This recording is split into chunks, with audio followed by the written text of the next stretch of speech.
is something I also learned early in the 70s. I'm a 70s person. That's the foundation of my life.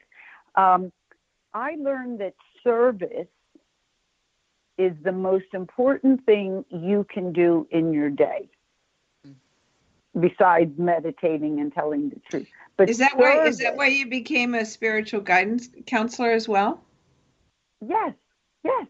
Because of your service, universe, and because service is giving your time, your talent, your money, and love. When you're doing service, you don't have pressure. You see, because it's not a motivation, what am I going to get? It's how am I going to give? And because of that attitude, and this is why I feel very fortunate and lucky, the universe sees me giving. So it goes out of its way to give back to me. I don't have to look for things to come to me. They lavish themselves on me because I'm busy looking for opportunities to do service. I love that. Like you're saying, the universe is always talking to you in its many, many ways. And that is so awesome. So give us an insight about, you've given us an insight about 2020. I'm sure there's more you can say about that. And let's get into that. But let's just, we're in October. There's October, there's November, there's December. Give us your insights on what that looks like from your perspective. Okay. First of all, October is a magical month because it is a mirror, the left and the right, back and forth, up and down. So sometimes we do not want to look at our deficiencies, okay? Because it's so much more fun to do what you're good at. October says, okay, well, if you want to do, like, say, for example, Kimberly's in the food business. She wants to excel in offering her wonderful foods to a larger community so that she lives around healthier people. Her goal in 2020 is how can I give more to my community, better food, so they're going to be healthier and they're going to reflect back to me healthiness. I was just using her as an example for 2020. So any individual looks at their work and says, what do I want to bring to 2020? So now I have to pull back and say, well, what am I missing in what I want to bring so that I can research it now? I have 4 months before it arrives at my door. I can plan. Now, what number month am I in? I'm just saying I'm an individual. You figure it out, and then you say, okay, I'm in the 6th month. That's all about home, beautification, responsibilities. What do I need to be responsible for? Well, maybe I have to look at my taxes. I've been neglecting them. Or maybe I'm a little bit too much in the red and I need to curb my spending so that when I get to 2020, I'll be debt-free and I'll be more at ease. Do you see what I'm saying? So you can't project if you don't reflect. I love that. So in this way, we don't have to be dreading the fact that the end of the year is coming. We got to get our taxes done. We can actually utilize it as a creative process and see then what we can do now, and then how we can do what we can do now will benefit us in 2020, right? You said it exactly. How do you pay for your taxes creatively? Well, then you read the laws. What are the deductions I maybe have never claimed because I didn't expose myself to the knowledge of taxes? You know, research and education is the foundation of success. They say luck is preparedness. Very good. I'm going to ask you to give us a specific example of somebody that you've maybe worked with that doing this kind of process has made a difference. And I know we're going to run out of time, so let's see if we can. Yeah. Well, we only have a few. We have about 10 minutes, but I wanted to hear something specific from you in terms of who you've worked with and what that looks like. Well, I'm just going to give you one person, not give names, and I'll keep a little bit closed. The person was referred to me by a parent because they were having a health challenge. I'm not going to even say what the challenge was. And I started working them nutritionally around the challenge of the health, okay? Mm-hmm. And the mother hired me for her health. And I still work with this person. I think it's about 6 years. And every one of the sessions, even though she's grown, and I'll tell you how she's grown, my goal always is to be sure she's taking care of her health. Now, she had a very small business when I met her. Very petite, wholesaler, indoors, nothing attractive, okay? Now, she has 2 retail stores in hotels doing the work, okay? Still wholesale, but now she has 2 retail stores. We still work every month on removing stress because that's important for her health.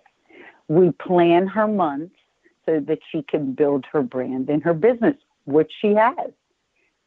Keeping her healthy has always been my goal. So do you see what I'm saying? Even though she came for health, we end up building her abundance financially, and yet every month my main goal is, how do I keep her healthy? How do I help her think creatively, expansively, but not stressfully? Because sometimes people think expansion has to include stress. It doesn't. They don't go together. You can expand casually, easily, happily, joyfully, gracefully, intelligently, without creating stress.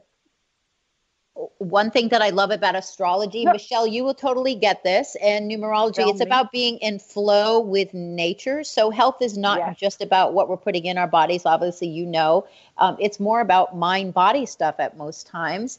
And the divine feminine, I love that you mentioned that, Patricia, the 2020, the 2 being divine feminine. We're also, because you know where the eclipses are, Michele, that the North Node eclipse in Cancer is keeping us balanced in that emotional container of support. So we have to make sure that we're keeping that and our self-care. And I know you do it with your clients, and that's an important theme that I like to remind people of now, and I'm sure you are as well. But this whole thing of being in flow with nature, just making us understand that everything is energy. And I know Patricia understands that as well. So it really just comes back to that. It's so natural. It's music to my ears. We need to reconnect with nature for sure. Yeah. So Michele, I think you have a few themes that you would like to share with us to be aware in 2020. Is there something that you want to share on that regard? Okay. Well, for me, back to the 4. We need to have the 4 pillars. We need to have a really solid self-care pillar. To me, the left side of the brain, which is the creative, we need to have a pillar with creativity. So it's spirituality, creativity. We also need to have a practical side, which is business or serving the community, okay? And last but not least, relationships. We need to work on, and back to numbers, we need to work on them equally. We don't neglect creativity because we're too busy being a mom. We don't be so creative that we neglect our children. We don't work like a workaholic that we forget we have a wife.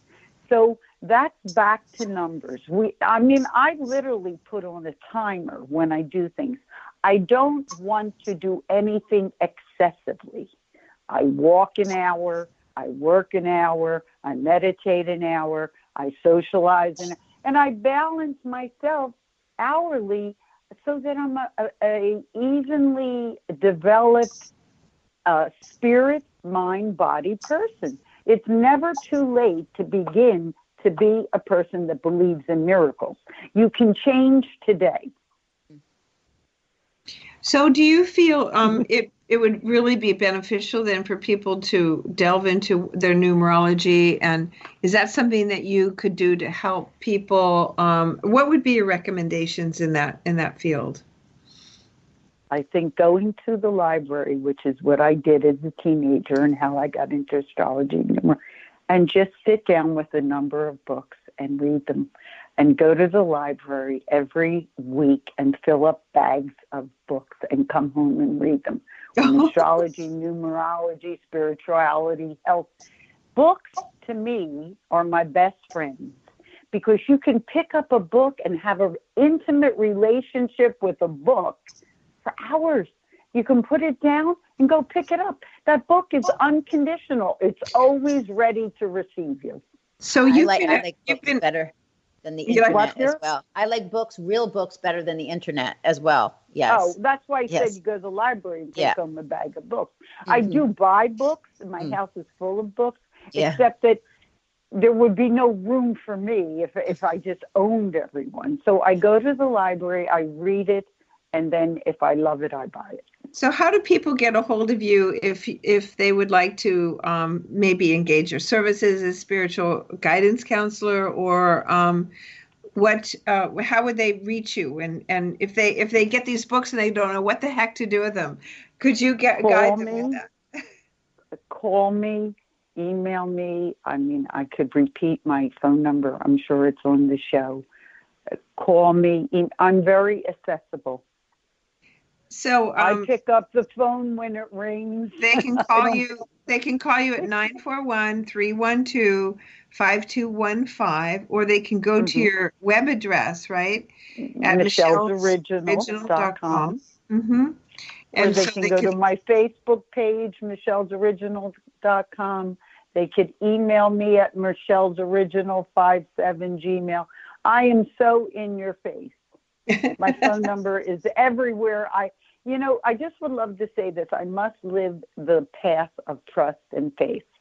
My phone number is available, always has been.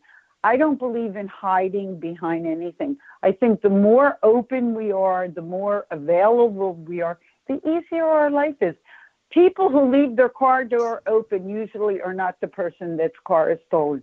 They usually, a thief likes to break into a car. It's more fun for them to break in than to drive away. Thank you, Michele. Thank you so much for your contribution and the service that you give. We want to take this moment. Thank you. We want to take this moment to thank the Integrated Healing Arts Wellness Center for their sponsorship, and thank you all for joining us today. And stay tuned for our next guest next week, and have a transformative moment. Thank you so much.